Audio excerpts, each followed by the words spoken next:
Single minute can change your mindset. A single book can spark a lifetime of change. 1 นาทีอาจเปลี่ยนความคิดและ1 เล่มอาจเปลี่ยนทั้งชี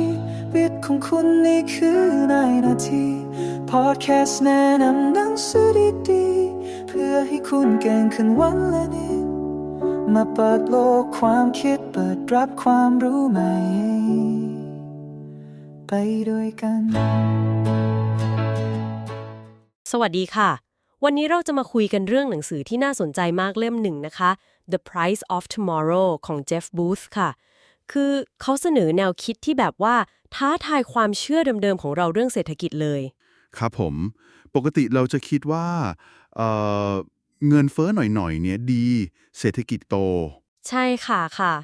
แต่บูธบอกว่าเอ๊ะเดี๋ยวนี้เทคโนโลยีก้าวกระโดดมากมันกำลังกดให้ทุกอย่างถูกลงเรื่อยๆนะครับกลายเป็นสิ่งที่เรียกว่าภาวะเงินฝืดหรือ deflation แล้วทีนี้ระบบเศรษฐกิจเดิมที่เราใช้กันอยู่ที่มันถูกสร้างมาเพื่อรับมือเงินเฟ้อเป็นหลักล่ะคะมันจะไปต่อยังไงนั่นแหละครับประเด็นสำคัญเลยเพราะหนังสือเล่มนี้ไม่ได้พูดแค่เรื่องของถูกลงนะแต่มันเชื่อมโยงภาพใหญ่ให้เห็นเลยครับว่าไอ้เทคโนโลยีที่มันพัฒนาเร็วมากๆแบบ exponential เนี่ยอย่างพวก AI หุ่นยนต์พลังงานทางเลือกต่างๆเนี่ย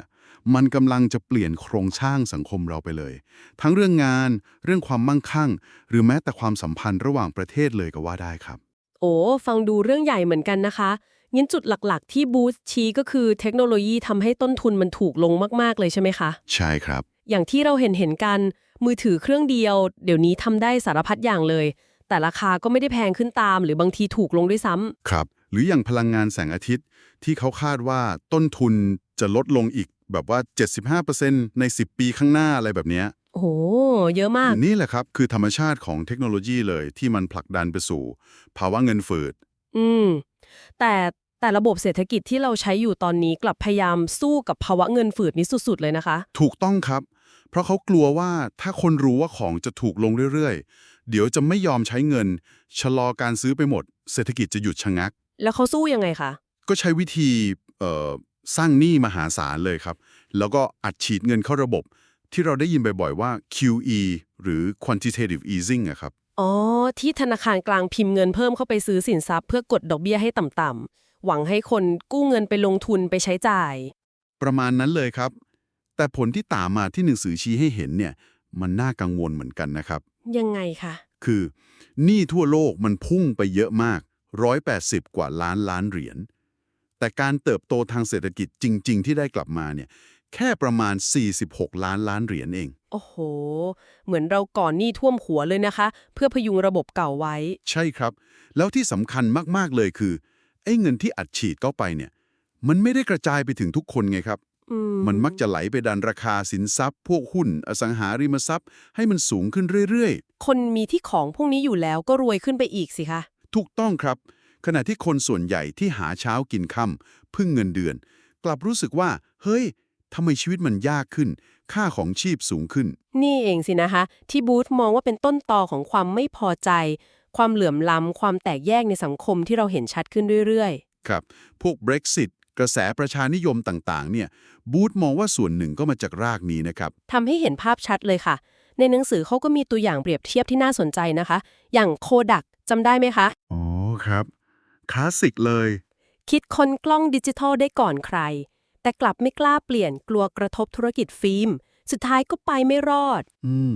ต่างจาก Amazon ที่ใช้เทคโนโลยีใช้ AI สร้างแพลตฟอร์มจนแซงหน้ายักษ์ใหญ่อย่าง Walmart ไปได้มันสะท้อนจริงๆนะคะว่าการเข้าใจการปรับตัวเนี่ยสำคัญสุดๆเลยไม่ใช่แค่เรื่องธุรกิจแต่กับการใช้ชีวิตการลงทุนการมองโลกของเราด้วยโดยเฉพาะเรื่อง AI ที่หนังสือก็เน้นนะครับมันไม่เหมือนเทคโนโลยีอื่นๆที่ผ่านมานะต่างกันยังไงคะคือ AI มันเรียนรู้และพัฒนาตัวเองได้เร็วมากแบบก้าวกระโดดจริงๆอย่าง AlphaGo Zero ที่เก่งกว่าแชมป์โลกเกมโกทุกคนได้ในเวลาแค่3วันหลังเรียนรู้ด้วยตัวเองล้วนๆโหนี่เป็นสัญญาณว่า AI จะเข้ามาเปลี่ยนรูปแบบการทำงานเปลี่ยนตลาดแรงงานไปอย่างมหาศาลเลยซึ่งหนังสือก็เจาะลึกประเด็นนี้ไว้เยอะพอสมควรครับ แต่การปรับตัวมันก็พูดง่ายแต่ทำยากนะคะ หนังสือก็พูดถึงมุมจิตวิทยาด้วยว่าทำไมคนเราถึงมักจะยึดติดกับความเชื่อเดิมๆ มีอคติ cognitive bias ได้ง่าย ใช่ครับ หรือการที่เราแบ่งกลุ่ม พวกเรา พวกเขาได้ง่ายมาก อย่างการทดลอง Robert Cave ที่หนังสืออ้างถึง ซึ่งความเข้าใจผิด ความแตกแยกแบบนี้นี่เองที่บางทีก็ถูกนักการเมือง หรือผู้มีอำนาจใช้เป็นเครื่องมือได้เหมือนกันนะคะ ถูกต้องครับ การที่เราเข้าใจกลไกทางความคิดพวกนี้ ก็อาจจะช่วยให้เราเท่าทันอะไรๆมากขึ้น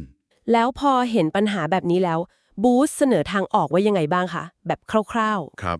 คือเขาเสนอว่าแทนที่เราจะพยายามฝืนธรรมชาติ ฝืนภาวะเงินเฟ้อด้วยการก่อหนี้เพิ่มไปเรื่อยๆ หรือไปเก็บภาษีคนรวยมากๆ ซึ่งมันก็มีปัญหาในทางปฏิบัติเยอะ ค่ะ เราอาจจะต้องยอมรับความจริงว่า ภาวะเงินเฟ้อที่มาจากเทคโนโลยีเนี่ย มันอาจจะเลี่ยงไม่ได้แล้วนะ แล้วหันมาคิดเรื่องการออกแบบระบบเศรษฐกิจการเงินใหม่ ให้มันสอดคล้องกับโลกยุคใหม่ที่ต้นทุนมันต่ำลงเรื่อยๆ ออกแบบใหม่เลยเหรอคะ อาจจะต้องถึงขั้นนั้นครับ อาจจะต้องมีการปฏิรูปครั้งใหญ่ระดับโลก คล้ายๆ กับข้อตกลง Bretton Woods หลังสงครามโลกครั้งที่ 2 ที่วางระบบการเงินโลกใหม่กันเลย โห เรื่องใหญ่จริง หรืออาจจะต้องพิจารณาระบบเงินแบบใหม่ที่มันโปร่งใส ตรวจสอบได้ แล้วก็รัฐบาลเข้ามาแทรกแซงเพื่อสร้างเงินเฟ้อได้ยากขึ้น ๆ ม ซึ่งแนวคิดเนี้ยมันก็ไปสอดคล้องกับหลักการเบื้องหลังพวกสกุลเงินดิจิตอลอย่างบิตคอยเหมือนกันนะครับ ที่มีจำนวนจำกัดทำงานแบบกระจายศูนย์ สรุปแล้ว The Price of Tomorrow นี่เป็นหนังสือที่พยายามเชื่อมโยงเรื่องที่ดูเหมือนจะแยกกัน ทั้งเทคโนโลยี เศรษฐศาสตร์ ประวัติศาสตร์ จิตวิทยา ให้เราเห็นเป็นภาพเดียวกันนะคะ ใช่ครับ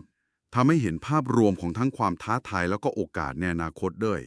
มันชวนให้คิดต่อเยอะจริงๆครับ ค่ะสำหรับใครที่ฟังแล้วสนใจอยากจะเข้าใจการเปลี่ยนแปลงครั้งใหญ่นี้แบบลึกซึ้งขึ้นนะคะ การหาหนังสือฉบับเต็มมาอ่านน่าจะให้มุมมองที่ครบถ้วนกว่าที่เราคุยกันวันนี้มากๆเลย แล้วก็ถือเป็นการสนับสนุนผู้เขียนด้วยค่ะ ครับผมก่อนจะจากกันวันนี้ ผมก็อยากจะฝากคำถามทิ้งท้ายไว้ให้ผู้ฟังลองไปคิดกันต่อนะครับว่า